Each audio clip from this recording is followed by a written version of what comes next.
Have you ever loved something that was universally hated? A niche that was spent a long time being harassed by majority of your niche fan base? I think that's the story of Dragon Ball GT currently as we speak of right now. If you've been around for a very long time, and you've been around this fan base for a very long time, you do know that Dragon Ball GT has been well known as the black sheep of Dragon Ball. This is not just something that was made up or pushed too hard. This is well known. And I'm going to talk about how this fan base has went from just being hated on for incredibly no reason, then eventually being actually liked and revisiting Dragon Ball GT and realizing they went too far on it, to now when their entire identity is just saying, at least we're better than Dragon Ball Super, or spending every single day just beyond hatred just to prove and validate its existence. Dragon Ball GT's original run in Japan was from February 7th, 1996 to November 19th, 1997, and was released in America November 7th, 2003. From the jump, Dragon Ball GT's reception wasn't that great, being known as the black sheep of the Dragon Ball franchise from even notable people like Rito Mito, producer of Dragon Ball Raging Blast 2. GT is popular with fans overseas, but it's not popular in Japan, which Dragon Ball GT is originally from Japan, so that's actually very saddening. In 2008, Funimation said review Todd Douglas Jr. stated that is the bastard child of the series. And there's a lot of people also saying over the years that Dragon Ball GT isn't that bad along with him. But the point of this is that GT, no matter how you slice it, has always had a rough start. It has always either been seen as Funimation's dub changed it and wasn't well loved for it, or you just have people just generally don't like it. And I think GT fans, especially modern GT fans who are in their, because let's be real, people who constantly make nothing but hate videos and try to like destroy someone else's light to increase GT's light are people around my age or older, men in their 30s, because most people who watch Dragon Ball GT are men, especially men who are like 25 plus. So I think one thing we need to just open the room with, that GT is hated. Plain and simple, it's hated. And one of the arguments that likes to be made with GT is that it was hated unfairly, which I could agree to that. No matter how you feel about this, because trust me, I'm wearing like a Super S hat. My avatar has UI, even though I've made my avatar have Super Saiyan 4, is that no matter what happens, I'm always going to have some part of me going to like GT. I grew up with it. I watched the original Funimation run. I watched it in sub. I have Super Saiyan 4 figures. I even have Kid GT Goku and Adult GT Goku statues. I have all of Dragon Ball, Dragon Ball Z, Dragon Ball GT, and Dragon Ball Super owned on Blu-ray and DVD. So if you try to argue that, oh, well, you're just biased, I own it all. I spend my own money. Most people are just stealing it online. Speaking of stealing it online, please Shueisha don't come at me. I dare you to go watch, because listen, Dragon Ball fans all know that you can go watch a fight or something, some clip on YouTube right now. I dare you to go watch anything that has to do with Dragon Ball Super or Dragon Ball GT.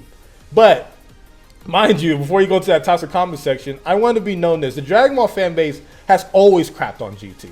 It just is what it is there. The only thing they don't crap on is Super Saiyan 4. Now, with that being said, I want you to go to like just a random video about GT. How much you want to bet that you're going to find a comment or a big amount of comments saying that, wow, this is way better than Dragon Ball Super. It's a comment that happened about a year or two ago.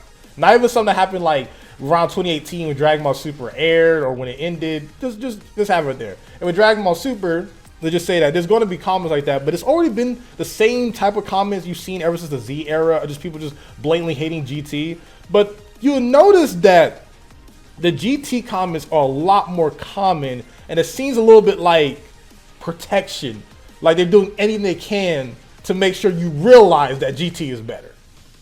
Now, we all know this is a problem with all fan bases. Like you got from the Spider-Man Raimi fans, where all they do is just make content trying to validate the Raimi series, even though it's been criticized a lot for not being fully comic book accurate for how they represented Mary Jane, to, of course, the web shooters thing. Even though Sam Raimi tried to get the the web shooters in there, it just didn't work out. And a lot of people, a big amount of people, like Tom Holland's Spider-Man more than Tobey Maguire's.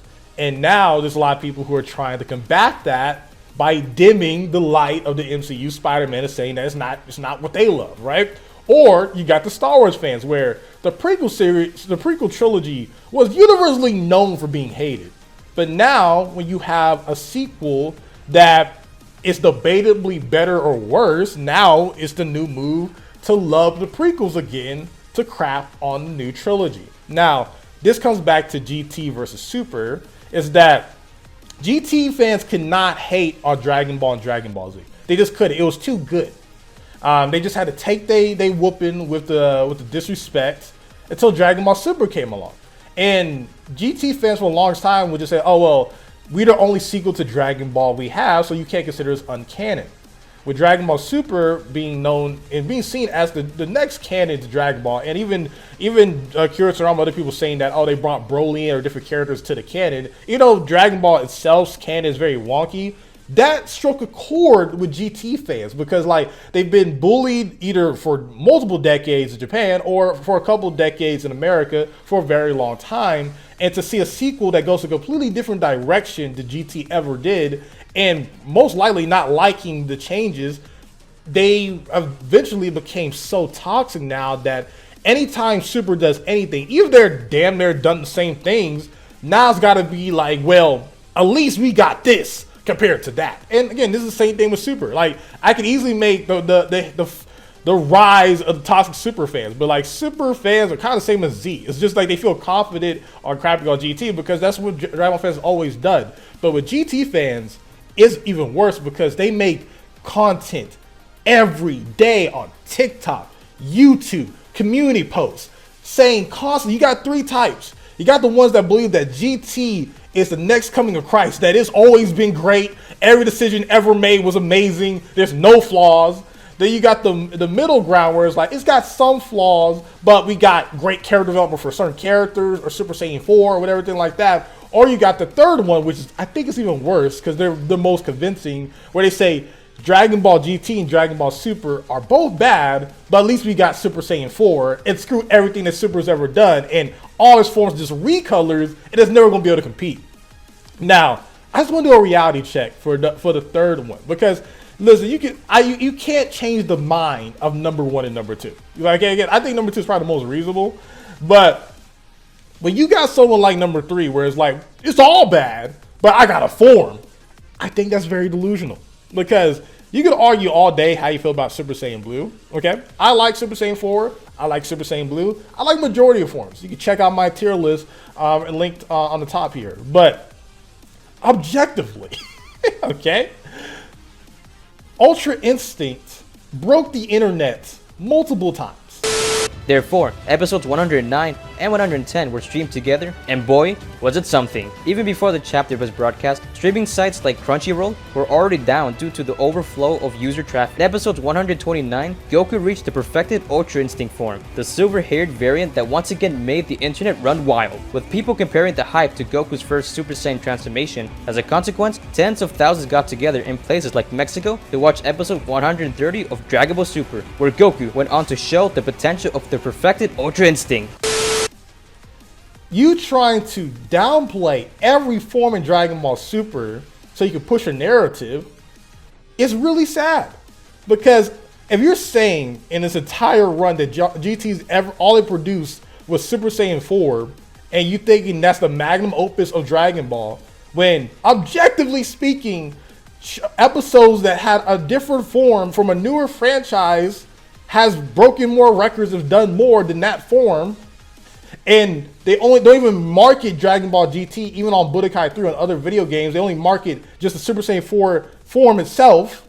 I think that you need to realize that you're fighting a losing battle. Okay, this is not even like personal bias. This is just objective stuff. Okay, you can argue Dragon Ball Super, Super Saiyan Blue stuff all you want to, but Blue Kaioken did numbers against Hit.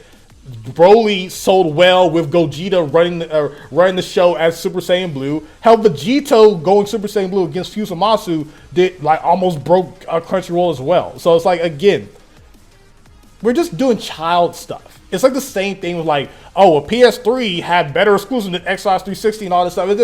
It's getting sad. All right.